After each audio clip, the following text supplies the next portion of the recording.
नमस्ते सबैजनालाई र आज चाहिँ म बनाउन आँटेको छु इस्कुस। यो चाहिँ आमाले मिरिकबाट ल्याइदिनु भएको थियो। अन्त पोलिथिनमा हालेर ल्याइदिएर चाहिँ त्यो चाहिँ कलर त्यस्तो भएछ पिङ्क कलरको है। अन्त मैले यसको बोक्रा तासेर चाहिँ यसलाई मैले मसिनो मसिनो बनाएँ रोटीसँग खाने भनेर। अलिक छिटो पाक्छ भनेर चाहिँ यसलाई मैले यतिको काटेको, नभए चाहिँ ठुल्ठुलो काट्दा पनि हुन्छ है। हाम्रो घरको इस्कुस चाहिँ साह्रै मिठो हुन्छ, मलाई साह्रै मिठो लाग्छ। अन्त चाहिँ मैले चाहिँ के पनि हाल्दिनँ, डल्ले खोर्सानी पनि घरबाट ल्याइदिनु भएको थियो। 3टा डल्ले पड्काएर चाहिँ बेसार लाएर चाहिँ माथिबाट चाहिँ यो इस्कुस लगाएँ। अन्त यो इस्कुसलाई लगाएर मैले नुन पनि यति बेला नै लाउँछु। अन्त नुन लगाएपछि अलिक छिटो पाक्छ। नुन लगाएर यसलाई मजाले चलाउने, त्यहाँबाट चलाउँदा चलाउँदा यो चाहिँ पाकिसकेको हो।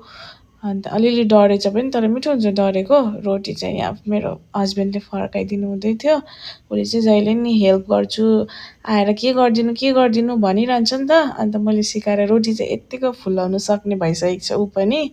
लसुनको चटनी थियो अन्त